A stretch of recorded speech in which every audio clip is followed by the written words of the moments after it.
So hi everyone, very happy to be here today. It's actually my first time in Amsterdam and in such a big conference. So glad to meet you all. Many of you probably don't know who I am, so I should start to introduce myself. So my name is Julien. I'm currently working as a front-end developer at Litchi in France. I'm also part of the Nuxt core team since January. And I was a Nuxt insider for about a year. Just a bit about myself. I started to learn web development after the COVID lockdown in France. So I'm a developer since soon 4 years. And that was probably the best decision I've ever made. So in addition to my job as a front-end developer, I also enjoy contributing to open source projects, mainly to the Nuxt ecosystem. And I have been doing so for almost 2 years. Aside from my interest in open source, I also enjoy practicing piano, flute, as well as working out, and probably like many of you, playing video games. So within the core repository of Nuxt, I've been working a lot on Nuxt Island since over a year, and I'd like to share with you what Nuxt Island is, why does it exist, and how does it work. And maybe if we probably have enough time to show you a small demo. So today, most of you may have heard a lot about islands and server components in the web development. In fact, it's becoming more and more common for web developers, especially for Next.js developers, since it's now default. With the rise of SPA, we uncoupled completely the front-end from the back-end. It made front-end much more flexible, brought a great level of interactivity, and a better user experience. The thing is that everything was beginning to be pushed client-side, even things that is supposed to be given by the server was fetched after the SPA was loaded. And these last years, we had the rising of meta frameworks, which comes to recouple front-end and back-end, at least for the initial request. Most of them, like Nuxt, aims to bring a way to easily handle things like server-side rendering for developers and bring a whole new level of developer experience compared to the lower level of JavaScript frameworks. The only issue is that the complexity of your application will increase even further because you have now to know two contexts, server and one client. Now, if we think about Nuxt, we have a server that renders application and components server-side. When you mount it client-side, a component, we must import its JavaScript chunk. So it's needed to render the component in the first render. Even if it does not have any interactivity, it still needs to be imported. And sometimes it can be quite annoying. After all, there's no interactivity, and I wouldn't want to load any JavaScript chunk for this component. And this is explained by the process of hydration. So, as explained by Alex this morning, hydration is the process by which frameworks initialize an application on top of HTML that has been already rendered by the server. So most server-side rendered applications require hydrating the HTML markup before mounting to have the same state of render that what has been given by the server, and also to attach every listeners to each DOM element to make it, simply interactive. When your browser requests a page to a server, an application on Nuxt, so a Nuxt app instance will be initialized server-side to generate your HTML. Nuxt will then construct the HTML response, send it back to your browser. Your browser will receive it, load the JavaScript files, and then Vue will simply mount on it. So hydrations means in reality initializing your application twice, once server-side and once client-side. When Vue mounts on your rendered HTML at component rendering step, so just here, I don't know if you can see, yeah, you can. So at component rendering step, it will perform a comparison between the virtual node that your component's render function has returned and the current DOM. If there is a mismatch, Vue will try to re-render the mismatched part once again, or sometimes even the whole application. But this can sometimes lead to some visual bugs. So please don't have any hydration issues on your app. And while sometimes we create components that are heavy in terms of bundling to render for the rendering, but not interactive nor dynamic at all in any context of their usages, and this is especially true when using things like CMS, which often renders static content. So server-only components are here to save your day. The idea is to have a component that is only rendered server-side, then send to your client in any form, and then either the framework or a component within it will handle the rendering of the result without importing any JavaScript. So in the world of React, they released React Server Components since 2020. Not really sure, but yeah, should be about 2020. So on their side, they are using an AST that is streamed by the server and to describe what has to be rendered. And we do have something quite equivalent in Nuxt called Nuxt Island, which use JSON response to render static content. So for those who tried Astro, Nuxt Island is basically the opposite thing. So Astro Islands are portions of interactive HTML, interactive components, sorry, within static HTML, and Nuxt Island are portions of static HTML within an interactive single-page application. So what are the benefits of using it? Well, first, you can safely write server-only code within your component, since it only runs server-side. On that, it means that you have access to anything that is supposed to be only server-side, not client-side, like database access or even all your private runtime config. Of course, this means that you don't have any access to anything that is related to a client environment. Even client-side hooks are not working, such as unmounted. And the second one is, well, simply to not ship any JavaScript chunk to your client. Because everything is only rendered server-side, we don't make it interactive, so no JavaScript chunk will be imported. And so the load time of your app will be reduced, and even the time for your app to be fully interactive can be reduced at hydration step. Vue will simply perform a quick comparison of both static node without attaching any listeners.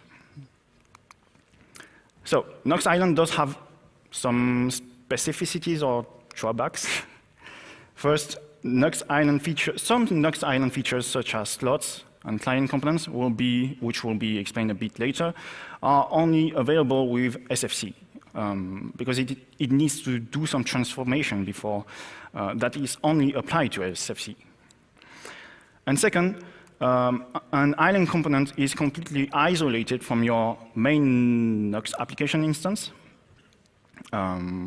So it means that an island component does not have any impact on your main Nuxt app, such as you can't modify injected variables, use state data, or accessing to your main Nuxt application plugins.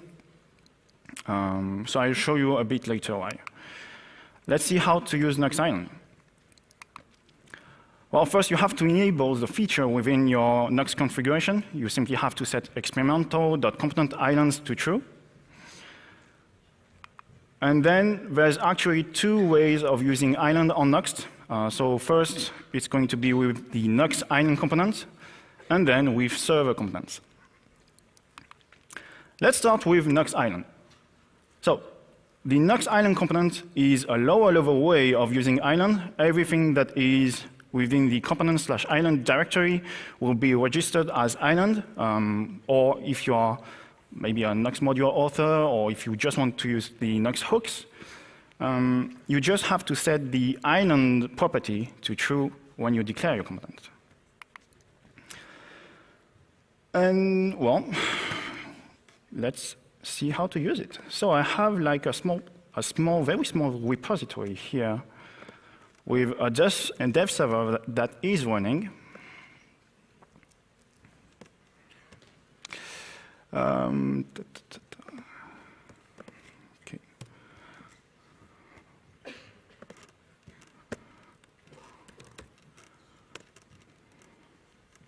So it's a very simple project. Here, I have the component/island directory with Vuejs Amsterdam. So it's a very simple component with Hello Amsterdam. You can pass a prop. You have a counter component, and also a small place for a slot. On the main page, we will simply use Nuxt Island. It accepts a prop called name, which is the name of your component. So here it's Vuejs Amsterdam. And it also accepts a prop called props, which is a props you want to send to the component. So it was sentence. Nice to meet you. And if we save it, here you have your component that is rendered server-side. So of course, the counter is not reactive since it's static. Now let's go back to the slide. Oh.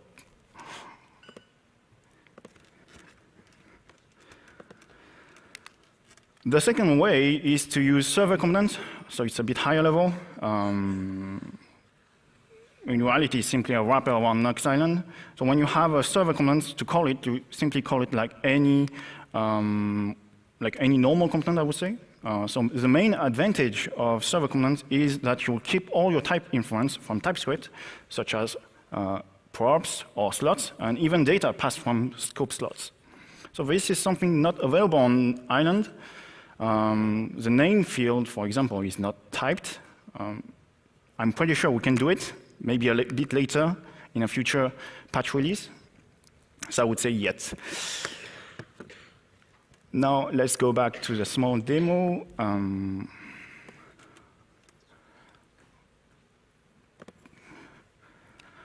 So I have a component delicious slice, so which is using Prismic to render like some content from a headless CMS. So Nuxt.js Prismic is maintained by my friend Lucy, also from the Nuxt core team. And you simply have to rename it to .server.view, and then it's going to be a server component. See, if we go back to index, and then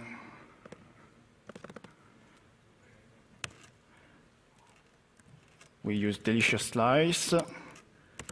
Here it will tell you that it's missing the UID. And you have the content. So it's basically just generated with ChatGPT. Now, let's go back again to the slides.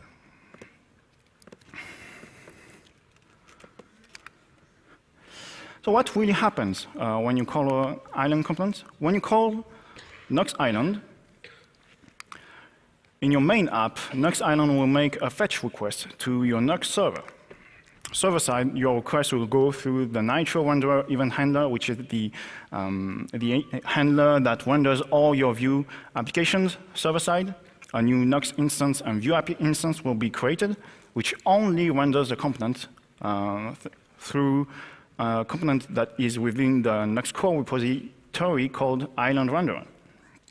The handler will then construct the response and send it back as JSON. Then in your main Nuxt app, Nuxt Island will receive, read, and cache the response and render the HTML as a static V node. So now, what does Nuxt Island provide?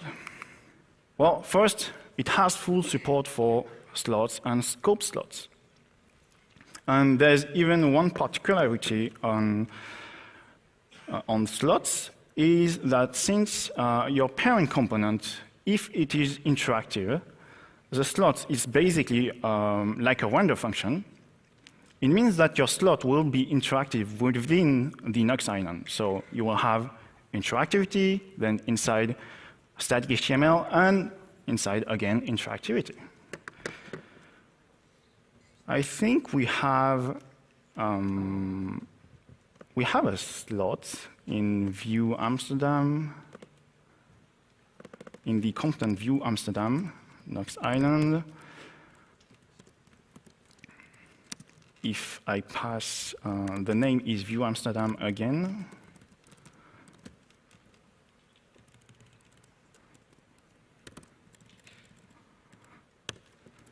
And then we can pass a counter. Multiplier equals 2.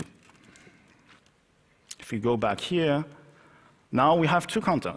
So this one will be static, not interactive, and the other one it can increase.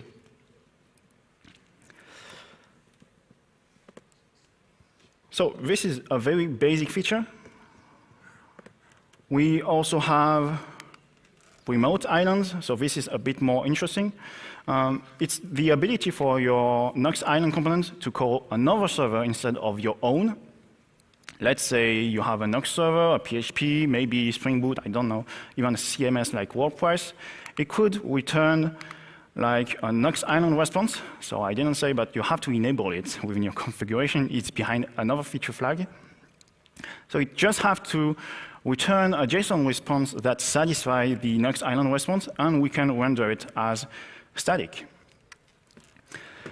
So for this demo, I hope it's still working, because I'm going to call my own website, which I never maintain. It's like any project, you do it once, and then you don't touch it. So this is only available through Nuxt Island, by the way, because we cannot know what server component is on another server. So Nuxt Island, the name, if I remember, is projects list.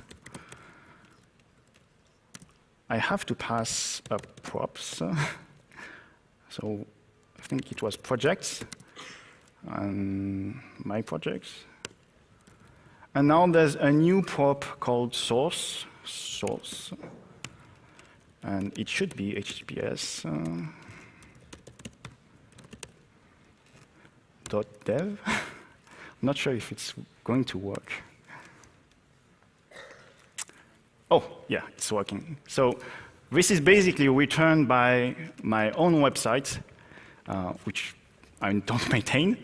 And so it's basically my project that has, so it's a component within my own website that accepts an array of some projects. I will render it as some cards. Of course, I have some CSS applied, and it's returned as JSON response.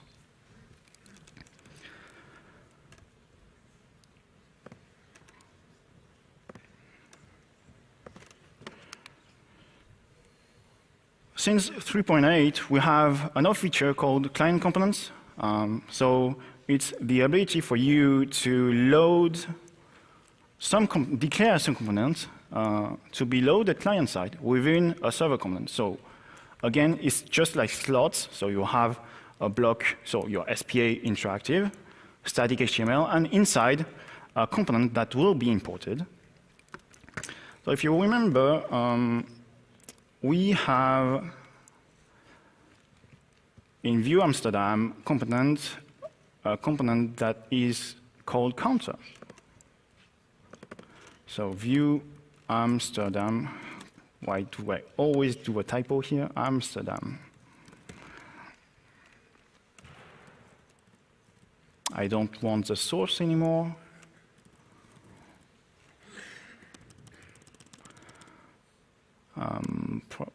Projects, no.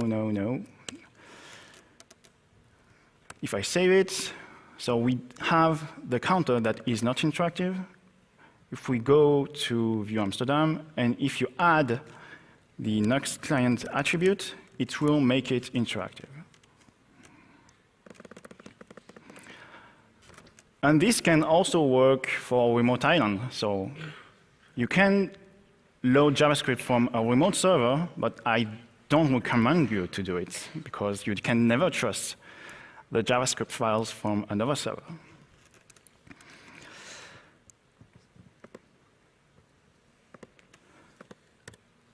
So with the newest, not the newest release, with the next minor release, we will be able to have Nuxt client attribute becoming a reserved attribute. So I don't think anyone would use it anyway. So you can use it anywhere in your app. For example, if you have an island that imports a component and that imports another component, so the grandchildren, you can declare it as imported client-side.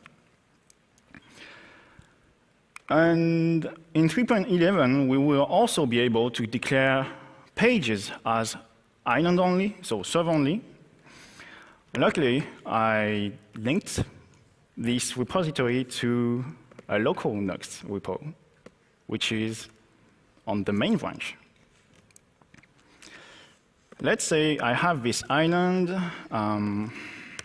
If I pass delicious slice with the UID orange, and that I remove the .server.view. So island, and that I rename it. I add it to .server.view suffix. I will start it just in case.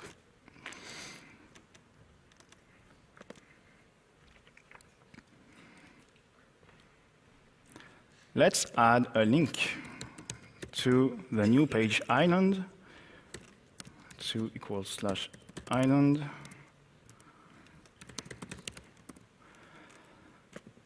And if we inspect all the network requests, I don't want that. Hope you can see well. If I click to island, I have a request that is made to the _Nuxt Island endpoint, and that will return the JSON response for the island page. So that was pretty much everything for what Nuxt Island gives, have actually as a feature. There's also some advice I would like to give you. First, islands are not default and are not planned to be default. We don't want to bring much more complexity for our users. And then please don't use island everywhere and for everything. Sometimes the payload is even heavier than sending your small chunks of JavaScript. So that was pretty much everything from me.